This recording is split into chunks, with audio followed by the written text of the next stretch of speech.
Agora sim, boa noite a todos aí que estão se achegando para esse momento. Mais uma vez estamos aqui para refletirmos sobre a palavra de Deus, pensando nesses últimos momentos de vida de Jesus e mirando aquele grande dia em que Jesus ressuscitou. Quero agradecer desde já a sua presença, louvar a Deus por podermos compartilhar desse momento aqui e quero colocar-nos na presença do Senhor pela sua palavra, colocar-nos na presença do Senhor orando, buscando, tentando entender.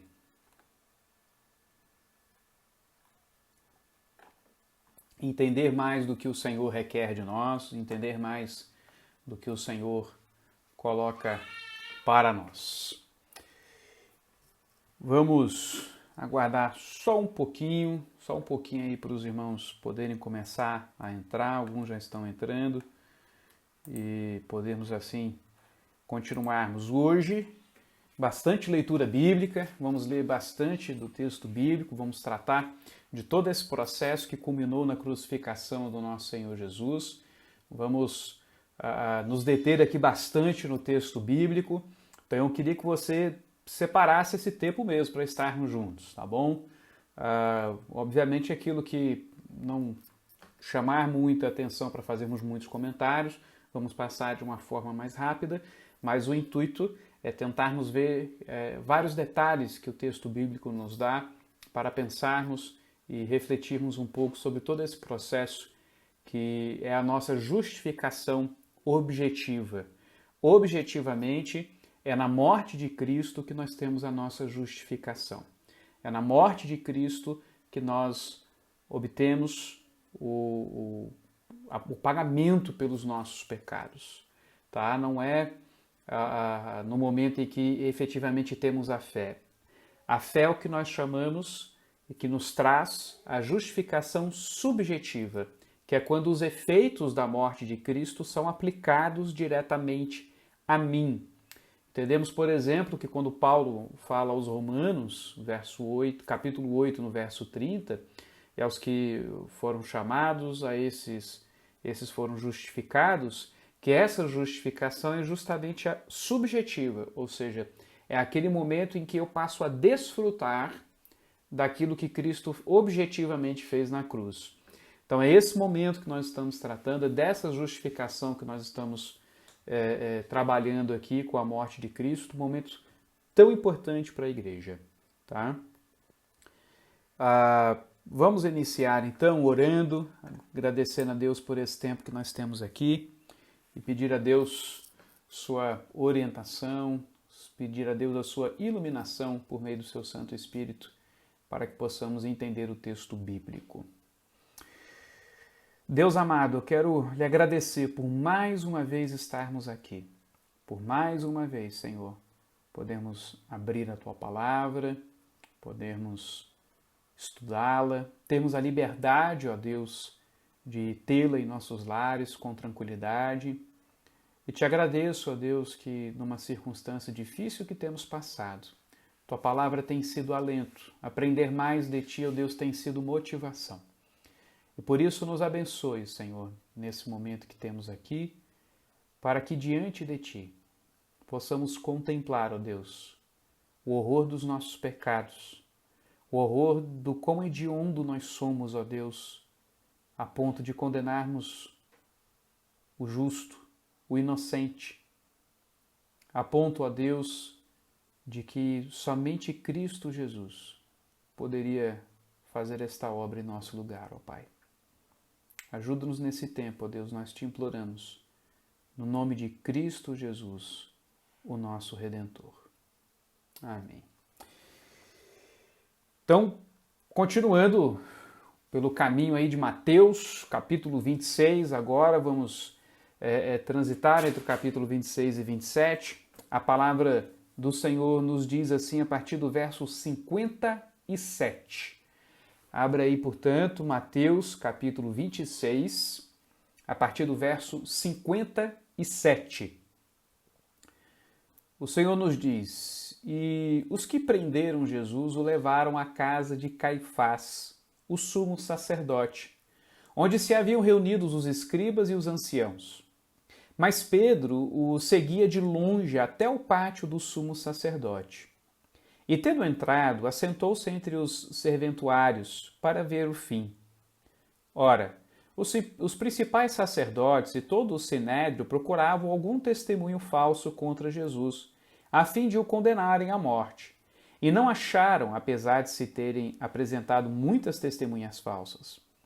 Mas, afinal, compareceram duas, afirmando: Este disse, posso destruir o santuário de Deus e reedificá-lo em 3 dias. E, levantando-se o sumo sacerdote, perguntou a Jesus: Nada respondes ao que estes depõem contra ti? Jesus, porém, guardou silêncio. E o sumo sacerdote lhe disse: Eu te conjuro, pelo Deus vivo, que nos digas se tu és o Cristo, o Filho de Deus. Respondeu-lhe Jesus: Tu o disseste. Entretanto, eu vos declaro que desde agora vereis o Filho do Homem assentado à direita do Todo-Poderoso e vindo sobre as nuvens nos céus. Então o sumo sacerdote rasgou suas vestes, dizendo: Blasfemou! Que necessidade mais temos de testemunhas? Eis que ouvistes agora a blasfêmia. Que vos parece? Responderam eles: É réu de morte. Então, uns cuspiram-lhe no rosto e lhe davam murros, e outros esbofeteavam, dizendo: Profetiza-nos, ó Cristo! Quem é que te bateu? Então a gente vê esse primeiro julgamento de Jesus perante o Sinédrio. Esse é um julgamento religioso que, obviamente, para Israel tem efeitos de morte, questões que envolvam a fé, que envolvam fundamentos da fé em Deus, da revelação de Deus, eram questões de vida ou morte para os judeus. Obviamente, nada disso valia perante o Império Romano. Então, o que eles estão primeiro tentando encontrar aqui é a validade de se buscar a morte de Jesus perante os judeus. Posteriormente, eles precisam conseguir isso perante as autoridades romanas. Então, esse é um primeiro processo. São eles tentando criar uma situação que seja justificável perante o povo judeu e dentro de suas leis. Coisas que sejam aceitas pelos judeus. Nós vemos Pedro acompanhando de longe todo esse processo. Ele vai seguindo Jesus, se assenta ali entre os serviçais ali na casa de Caifás, que era um palácio, era uma casa muito grande, e eles ficam ali esperando para ver o fim de tudo isso que se dará, desse primeiro processo. Essa ideia de fim justamente transmite que esse processo culminará em algo importante, numa coisa importante. Não é um processo bobo, ainda que os judeus não tivessem poder de tirar a vida de Jesus, mas não se trata de algo bobo. Uma finalidade está sendo alcançada com aquilo ali. Eles estão buscando a legitimidade diante do povo judeu de condenar Jesus à morte. E eles encontram uma testemunha falando de que teria ouvido Jesus dizer que destruirias o templo em 3 dias. E de fato Jesus disse isso, mas nós sabemos que ele se referia ao seu próprio corpo. Porque o templo de Israel, o templo judeu, naquele templo de Herodes, porque foi ele quem construiu esse templo e o deu ao povo judeu para ficar bem na fita com os judeus, né? O templo ele era uma representação da pessoa de Jesus. Ele era mais um dos tipos do Antigo Testamento. O templo ele não tinha vida própria, ele tinha um objetivo. Quando Jesus chega, termina o objetivo do templo.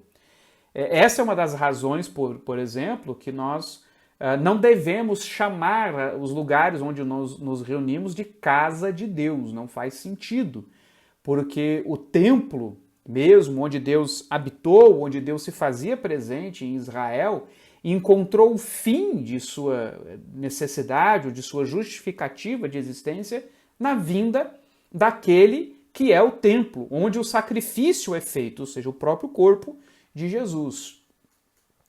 E era isso que Jesus se referia, ao seu corpo. Esse corpo ele vai ser destruído e depois vai ser refeito em 3 dias.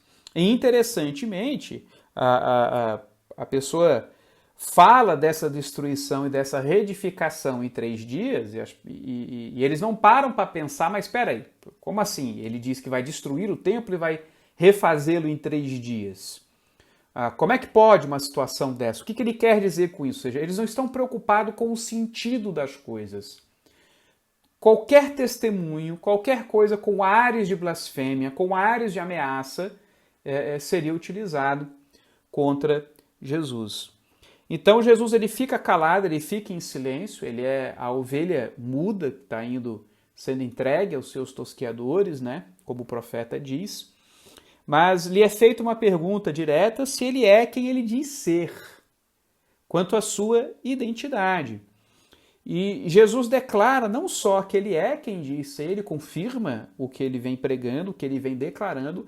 Agora Jesus não quer mais esconder isso, como em alguns momentos ele pediu a pessoas curadas, ele pediu a pessoas que ouviam o seu testemunho dele ser o Cristo, para que elas não dissessem isso, para que elas não dessem esse testemunho, porque ainda não era o momento de levantar uma oposição muito forte contra ele. Mas agora chegou esse momento. Agora chegou a hora, de fato, de que os inimigos de Cristo, ou seja, as autoridades religiosas, os judeus, por isso João veio dizer que ele veio para o que eram os seus e os seus não receberam. Nós estamos falando dos judeus, nós estamos falando daqueles que, em princípio, estavam esperando o Messias.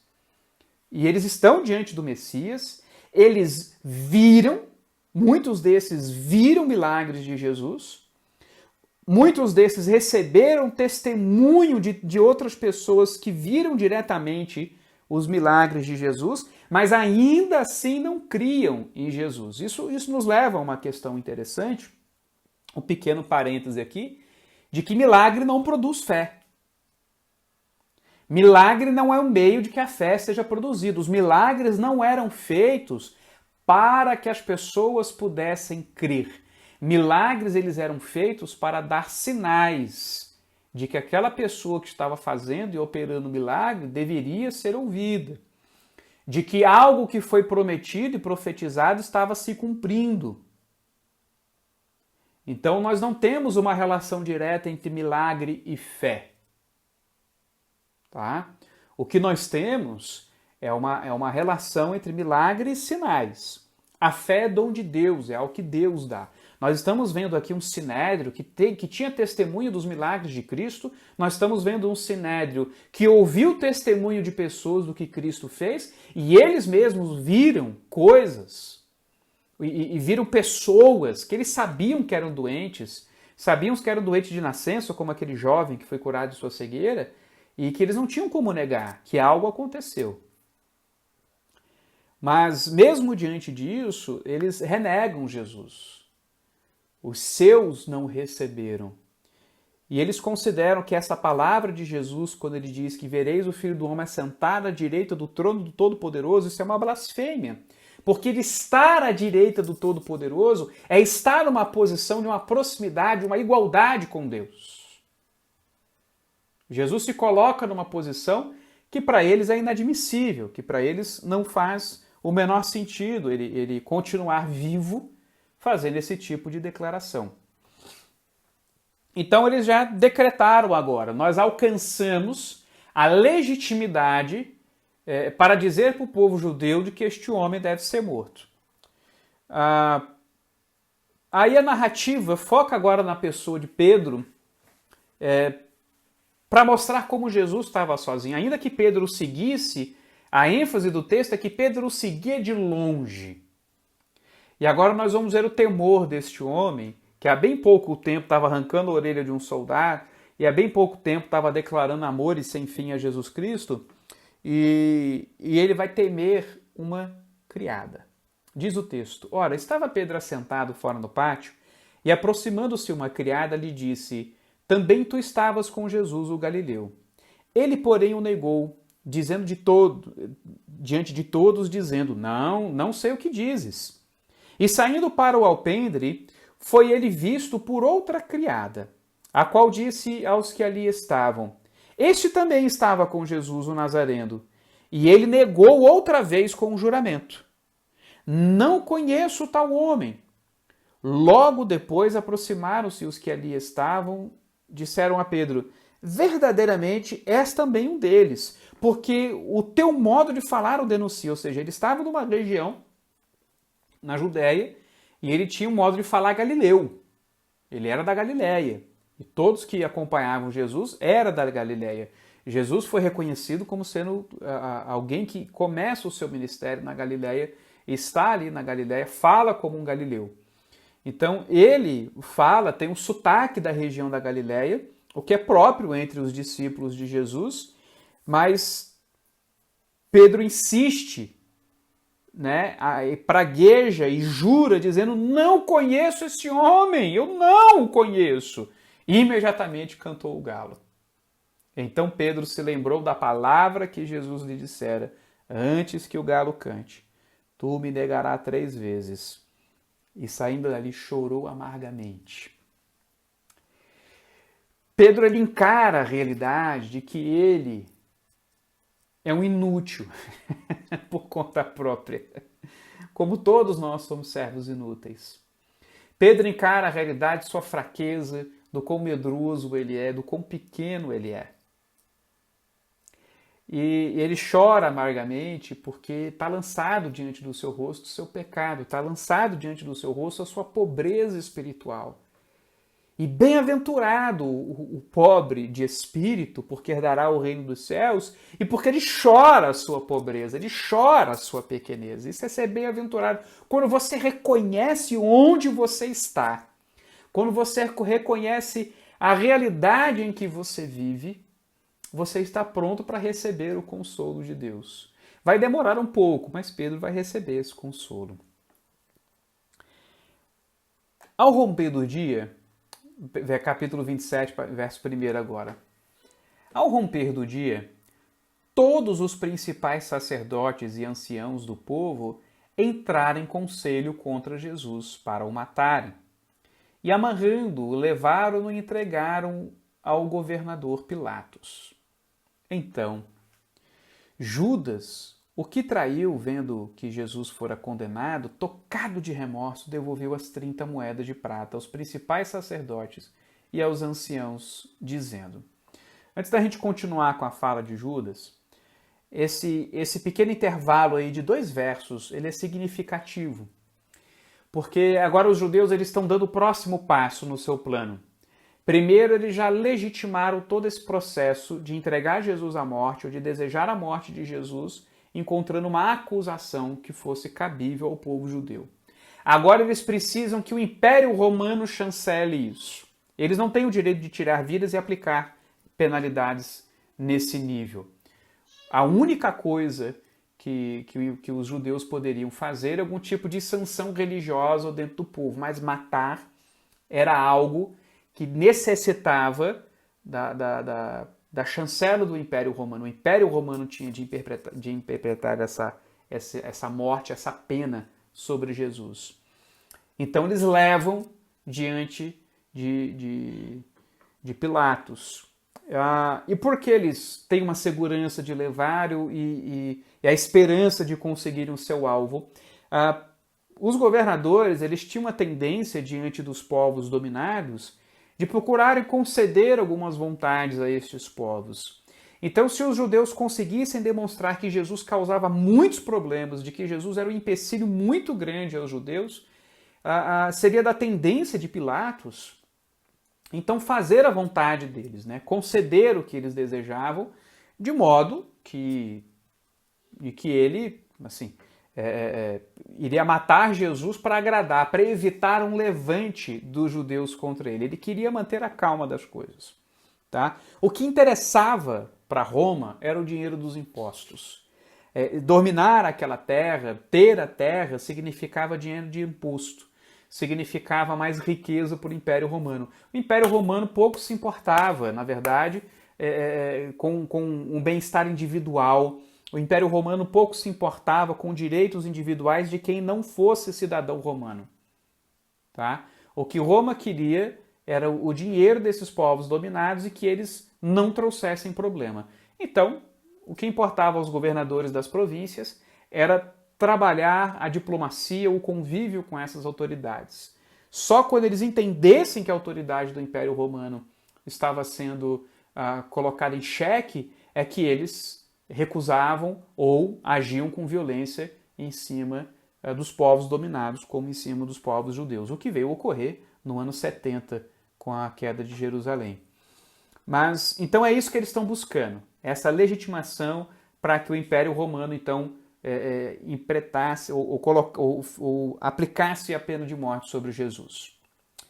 Então agora com Judas, com remorso no seu coração, ele sente o peso do que ele fez, ele lança as moedas de prata, ele quer devolver essas moedas de prata aos sacerdotes anciões, dizendo: pequei, traindo sangue inocente.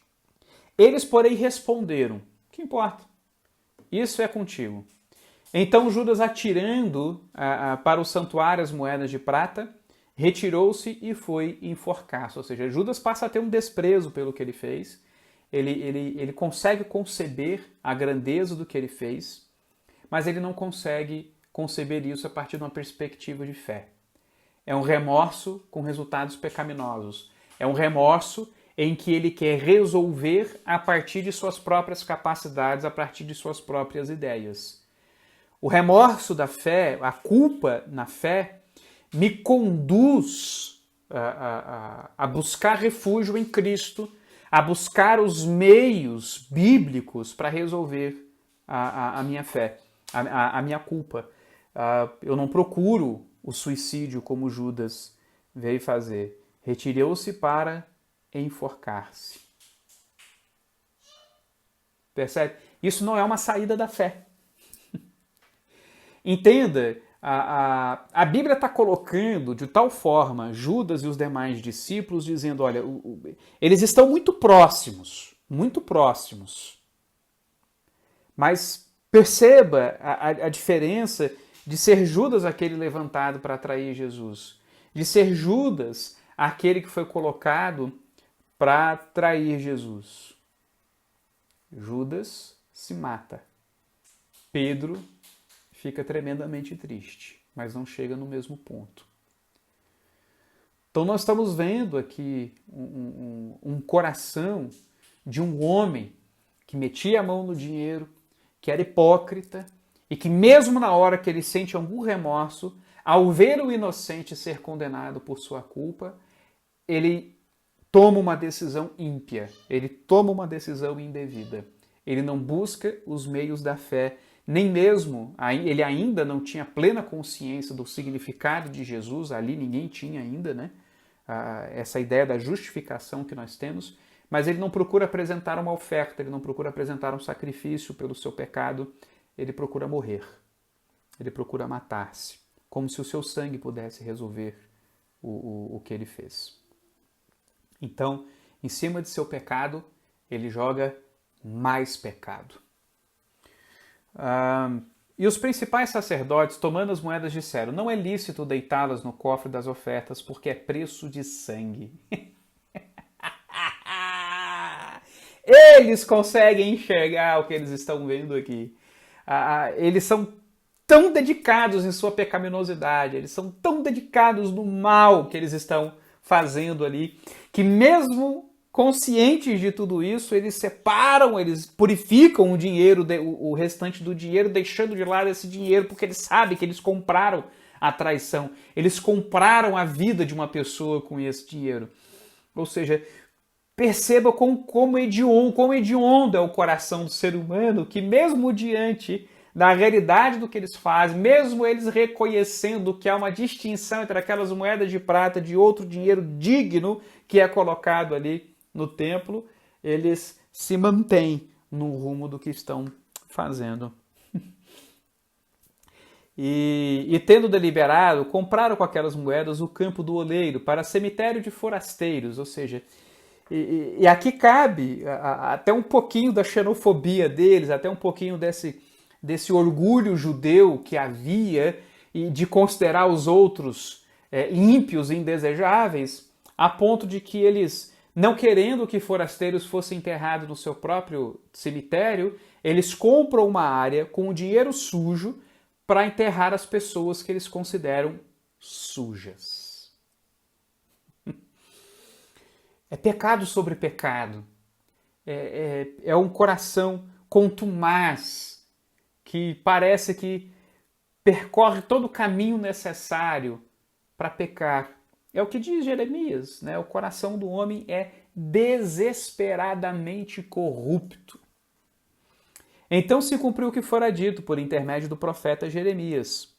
Tomaram as 30 moedas de prata, preço em que foi estimado aquele a quem alguns dos filhos de Israel avaliaram, e as deram pelo campo do oleiro, assim como me ordenou o Senhor.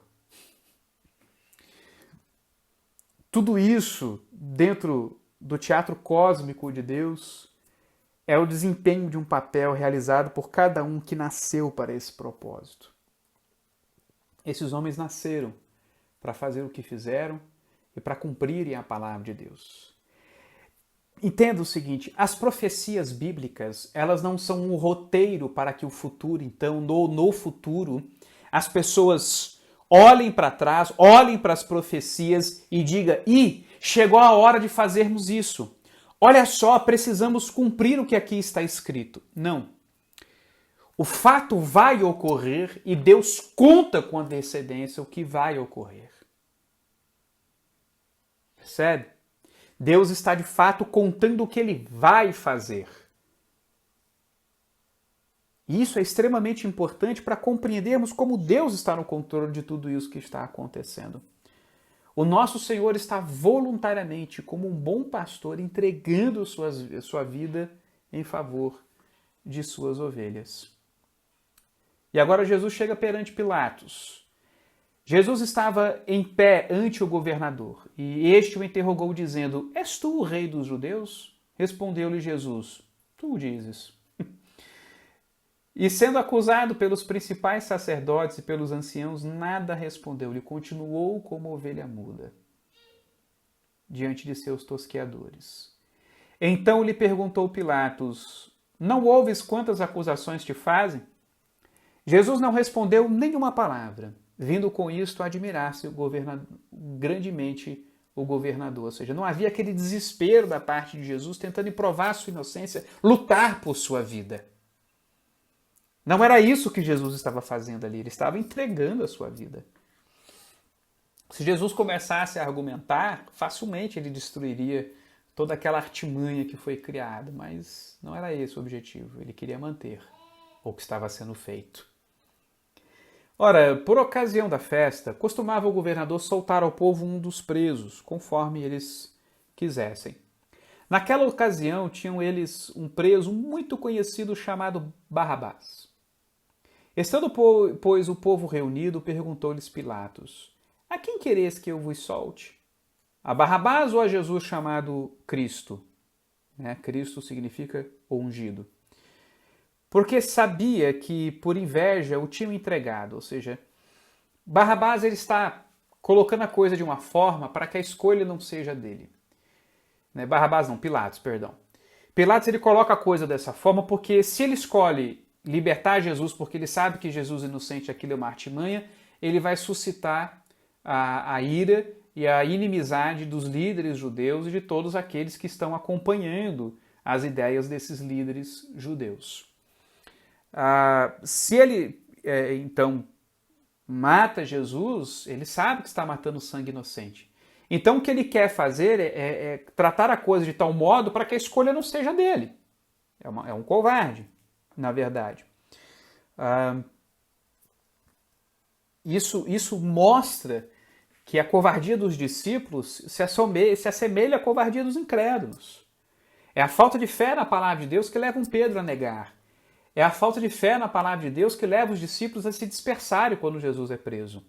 E essa mesma falta de fé, a falta de entendimento da fé, leva o próprio Pilatos a não tomar uma atitude de coragem, enfrentar as autoridades judaicas, enfrentar um levante judeu, um problema na sua província, a fim de defender o que é justo, a verdade e a inocência de um homem.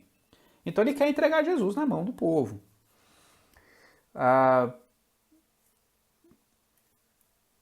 Cadê aqui? Perdão, porque sabia que por inveja entregar. E estando ele no tribunal, sua mulher mandou dizer-lhe: não te envolvas com esse assunto, porque hoje em sonho muito sofri por seu respeito.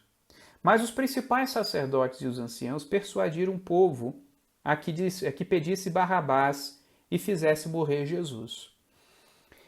É interessante porque toda essa situação causa uma comoção na própria esposa de Pilatos, que se sentiu incomodada com toda a situação. Mal sabia ela que evitar a multidão seria o pior que Pilatos poderia escolher, mas aparentemente seria a decisão mais sábia, né, de evitar um grande problema com um grande número de judeus. Mas é porque ninguém ali sabia quem era Jesus.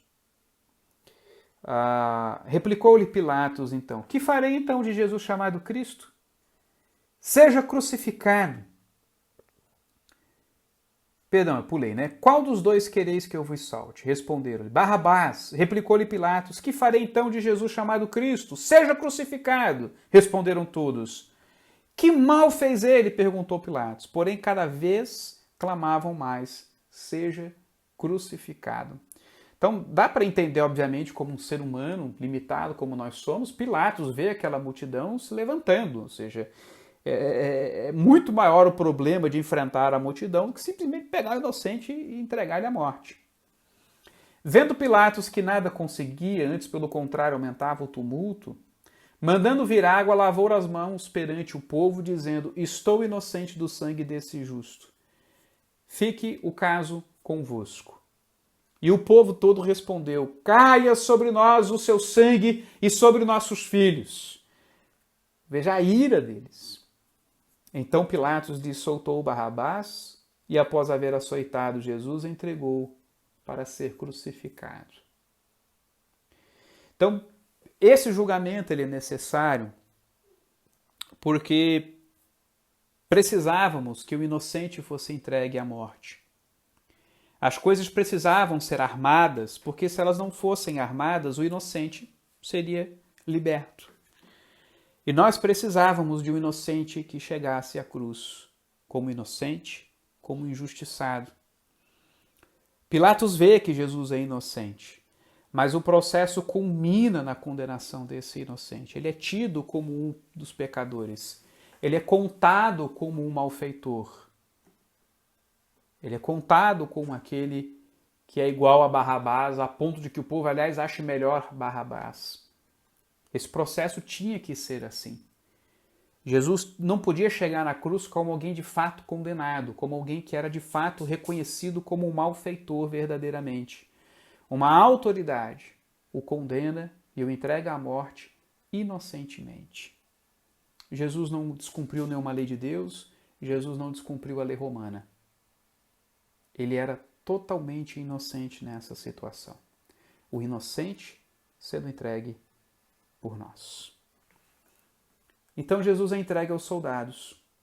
Logo a seguir, os soldados do governador, levando Jesus para o pretório, reuniram em torno dele toda a corte. Despojando-o das vestes, cobriram-no com um manto escarlate. Tecendo uma coroa de espinhos, puseram-lhe na cabeça e na mão direita um caniço, e ajoelhando-se diante dele o escarneciam, dizendo: salve, rei dos judeus! E cuspindo nele, tomaram um caniço e davam-lhe com ele na cabeça.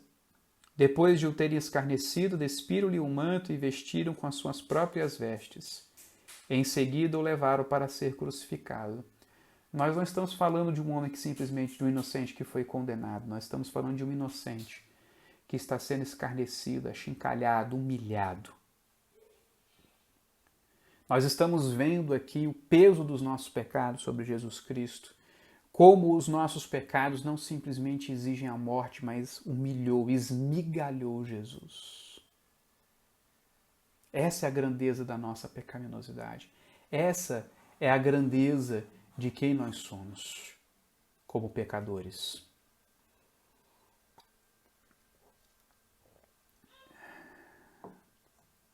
E aqui está se cumprindo a palavra de Deus.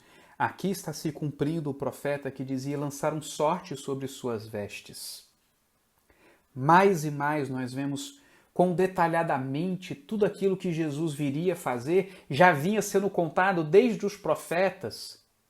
E como é pequena a fé do povo judeu que, lendo os profetas, conhecendo os profetas, alguns deles são tornados discípulos de Cristo, caminham com Cristo, enxergam seus milagres, aprendem a depender de Jesus, ouvem Jesus relatando exatamente o que vai ocorrer com ele, e ainda assim eles não percebem que tudo está nas mãos de Deus para que tenham coragem e permaneçam firmes com Jesus.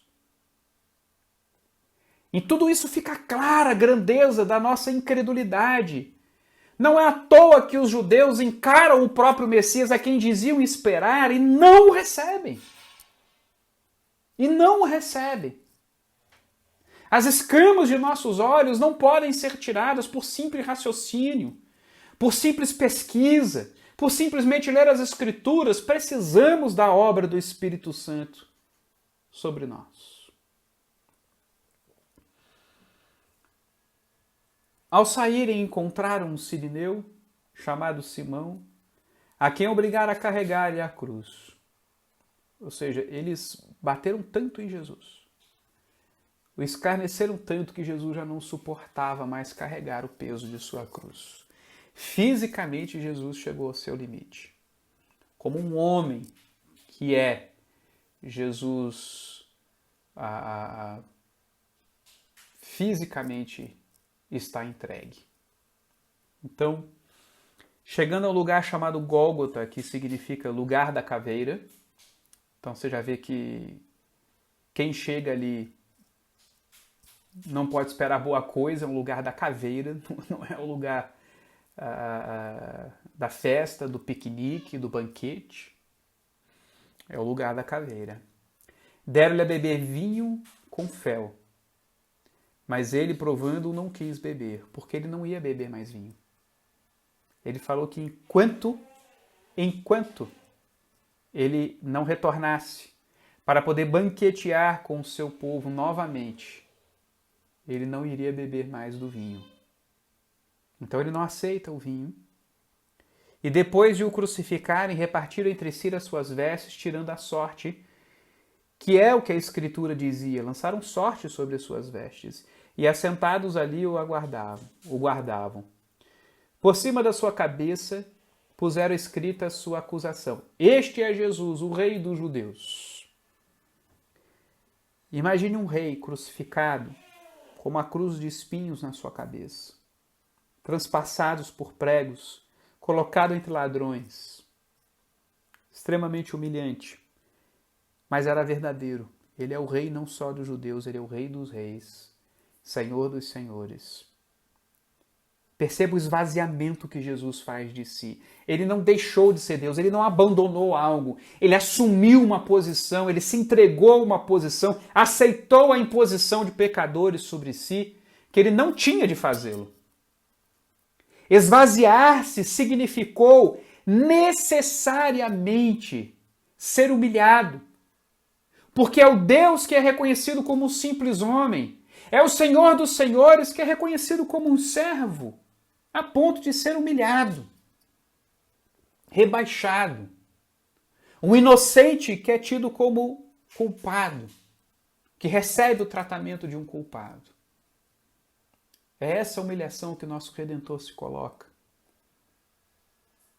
para que ele nos pastoreie como devido, como necessário, para que nós pudéssemos ir às águas de descanso, aos pastos verdejantes, não temer o vale da sombra da morte, para que nós pudéssemos estar na presença do nosso adversário sem medo. Jesus é o bom pastor, que não deixa faltar a justiça. E a justiça que é entregue na presença de Deus pela injustiça dos nossos pecados, de um processo com cartas marcadas, de um medroso, de um homem covarde que lava as suas mãos. E foram crucificados com ele 2 ladrões, um à sua direita, outro à sua esquerda. Os que iam passando blasfemavam dele, maneando a cabeça e dizendo: Ó, tu que destróis o santuário em 3 dias e reedificas, salva-te a ti mesmo. se és filho de Deus, e desce da cruz. De igual modo, os principais sacerdotes, como os escribas e anciãos, escarnecendo, diziam: salvou os outros e a si mesmo não pode salvar-se. É rei de Israel. Desça da cruz e creremos nele. Mentira! Mentira! Eles viram milagres, eles viram sinais, eles acompanharam esse ministério, eles ouviram outras testemunhas, eles sabiam que Jesus tinha poder, eles viram todas essas coisas e ainda assim não creram. As multidões comeram do milagre da multiplicação dos pães e dos peixes e ainda assim não creram. Foram depois de novo até Jesus porque encheram o bucho, não porque reconheceram ser ele, o Messias que eles tanto esperavam. É mentira! Jesus, se ele descesse daquela cruz, eles não creriam. Eles iriam buscar o meio de pregá-lo de volta na cruz, porque eles o queriam morto. E Jesus já dizia isso, que eles queriam matá-lo, porque eram filhos do diabo e não filhos de Deus. Confiou em Deus, pois venha livrá-lo agora, se de fato lhe quer bem, porque disse: sou filho de Deus. E os mesmos impropérios lhe diziam também os ladrões que haviam sido crucificados com ele. Agora Jesus tem de ouvir a humilhação até de quem está na mesma situação dele. O Evangelho depois nos mostra que um desses ladrões ele se compadece, parece que o tempo vai passando e a coisa vai apertando no coração e ele pede: lembra-te de mim quando estiveres no paraíso, quando estiveres diante de Deus. Então, há um momento que um dos ladrões ali se cai em si e percebe o que está acontecendo. Mas nesse momento, que ainda não chegou esse arrependimento, essa compreensão desse ladrão, Jesus ainda tem que ouvir impropérios de quem está crucificado com ele. Gente, é o fundo do poço. É o fundo do poço. Qualquer um diria: isso não é um Deus. Isso não é um Senhor, isso não é um rei. Alguém que chega a essa humilhação. Ninguém que é rei é tratado assim. Os reis, quando eram mortos, eles eram mortos com dignidade. Muitos deles eram preservados. O próprio Saul quis preservar o rei Amalequita, considerando ele como um rei, quis dar uma importância a ele, mesmo sendo inimigo. Como pode um rei ser tratado dessa forma? Então é extremamente humilhante o que Jesus está passando. Até ladrões que estavam justamente sendo crucificados dentro das leis romanas, culpados de seus crimes, na mesma situação de Jesus, faz pouco caso dele. É o fundo do poço. É o fundo do poço. Muitos de nós em situação assim, que se não tivesse já morrendo, eu diria: eu vou me matar. Eu vou me matar. Mas Jesus está ali recebendo tudo isso. Ele está sendo pisado pelas nossas pisaduras. Ele está recebendo o que nós merecemos. Entenda isso. Entenda esse quadro que eu estou descrevendo para você e que você chegue à conclusão: isso era meu. Quem deveria estar ali era eu. Quem deveria ser humilhado era eu. Quem deveria ser achincalhado era eu. Quem deveria sofrer era eu. E aí, finalmente, o momento derradeiro. Desde a hora sexta até a hora nona houve trevas sobre toda a terra. Por volta da hora nona, clamou Jesus em alta voz, dizendo: Eli, Eli, lama sabachthani. O que quer dizer: Deus meu, por que me desamparaste? Perceba que o peso é tão real sobre o nosso Redentor. O que está acontecendo agora é algo inimaginável. Jesus está sendo injustamente condenado por homens pecadores. Mas agora, como oferta diante de Deus, Jesus agora sente o próprio Pai derramando sobre ele a sua ira. Queridos, Jesus sente o afastamento do Pai. Jesus sente esse desamparo de Deus. Em outro evangelho, o evangelho de João diz: Deus meu, por que me abandonaste? Por que me deixaste? Porque os nossos pecados causam separação entre nós e Deus. Nesse momento, Deus está fazendo em Jesus, está fazendo Jesus viver e experimentar aquilo que é nosso. Essa separação que o pecado nos traz. Deus está verdadeiramente tratando Jesus como um pecador que nós somos, para impor sobre ele aquilo que ele deveria impor sobre nós, porque Jesus aguenta e nós não. Em nós, Deus derrama sua ira e nos coloca separados dele de uma forma contínua, porque nós não suportamos de uma vez, então estamos permanentemente separados de Deus por nossos pecados.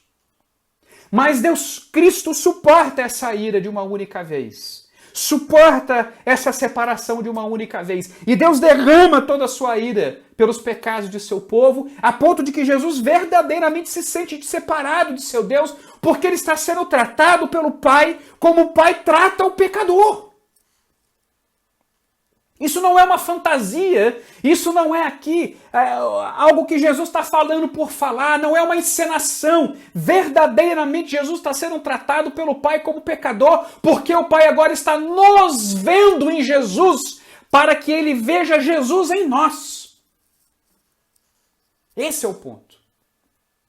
Isso é representação.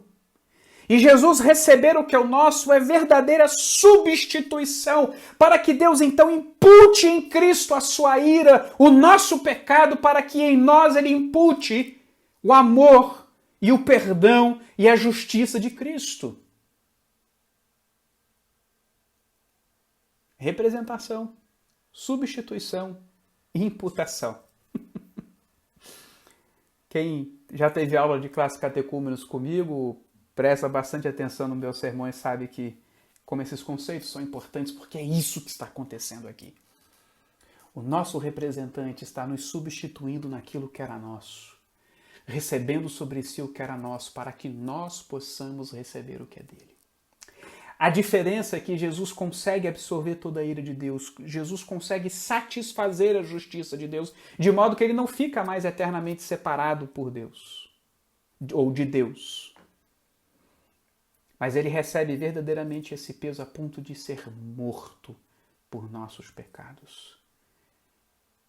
Se a ira de Deus não fosse realmente, não estivesse sendo realmente sendo derramada sobre Cristo agora, isso não o mataria.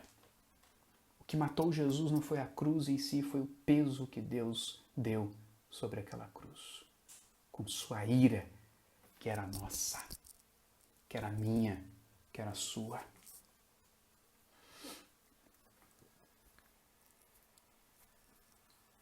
E alguns dos que ali estavam ouvindo isto diziam: ele chama por Elias. E logo um deles correu a buscar uma esponja e, tendo bebido de vinagre, colocando na ponta de um caniço, deu-lhe a beber. E outros, porém, diziam: deixa, vejamos se Elias vem salvá-lo. Quer dizer, põe um vinagre ali para ver se aquilo acorda Jesus, recobra a sua consciência e ele encare o seu sacrifício, mas eles mangam ainda mais de Jesus: deixa ele nisso daí, deixa que ele se vire. E Jesus, clamando outra vez em grande voz, entregou o Espírito. Diz o outro evangelho que: Pai, em tuas mãos entrego o meu Espírito. Está consumado. Ou seja, ele sente o final da ira de Deus recaindo sobre si e diz: toda a ira que deveria ser derramada pelo meu povo foi derramada. Está consumado. Todo o plano eterno elaborado foi cumprido até aqui. Está consumado. Estavam ali muitas mulheres observando de longe, e eram as que vinham seguindo a Jesus desde a Galiléia para o servirem. Entre elas estavam Maria Madalena, Maria, mãe de Tiago e de José, e a mulher de Zebedeu. Nós estamos vendo agora que mulheres acompanharam Jesus. mulheres estiveram ali todo o tempo com Jesus. O Evangelho de João nos mostra que João e Maria estiveram aos pés da cruz e Jesus diz: mulher, eis aí do teu filho, eis aí tua mãe. Mostrando que eles deveriam cuidar uns dos outros, porque ali Jesus estava no lugar que só ele poderia estar. E ele não precisava dos cuidados dos seus discípulos. Jesus estava ensinando que a igreja precisava ser unida. Nosso Redentor morreu porque verdadeiramente Deus derramou sua ira sobre ele de uma forma que ninguém sofreu como Jesus sofreu. Todo o sofrimento humano, de todos os tempos e épocas, por todas as razões, acumulados durante todo esse tempo, se derramados sobre um homem, não seria tanto sofrimento quanto a ira do Todo-Poderoso Senhor, justamente sendo derramada naquele que injustamente foi condenado, porque ele se entregou por nós. Ninguém no mundo, nem toda a humanidade em conjunto sofreu como Jesus sofreu, porque ninguém recebeu algo tão grandioso, a ponto de que o Filho de Deus, que é um com o Pai, se sentisse abandonado, porque ele estava sendo tratado pelo Pai como um pecador. Para que nós pudéssemos agora ir adiante do trono de graça, porque o véu foi rasgado. Não há mais santo dos santos. Estamos na presença de Deus. E que Deus assim não nos consumisse em sua ira, porque ele já consumiu a Cristo, o seu Filho, para que nós estivéssemos sem medo diante do trono da graça. Vamos orar. Deus amado, eu lhe agradeço por esse tempo. Lhe agradeço por cada um que assistiu e permaneceu aqui. Eu lhe imploro, Deus, para que tu nos abençoes de tal modo que compreendamos a grandeza de tudo que foi feito pelo nosso Redentor. Ajuda-nos, ó Deus, a vivermos isso plenamente. Ajuda-nos, ó Deus, a termos um coração se derramando, transbordante de gratidão, ó Pai. Ao mesmo tempo da tristeza por ver o peso do nosso pecado moer o nosso Redentor, mas ainda que isso venha, ó Deus, a se confundir com uma alegria indizível, ó Deus, por percebermos que Ele fez o que precisávamos que fosse feito, para que nossa herança estivesse diante de Ti, sem mácula, intocável, incorruptível, para que um dia recebêssemos o fim da nossa fé, a salvação da nossa alma. Ajuda-nos, ó Deus, ajuda-nos a viver pela fé, para que experimentemos a justiça que decorre da fé. Faz isso, ó Deus, nós te imploramos no nome de Cristo Jesus, o nosso Redentor. Amém. Querido, obrigado por ter assistido. Deus te abençoe muito. Uma boa noite.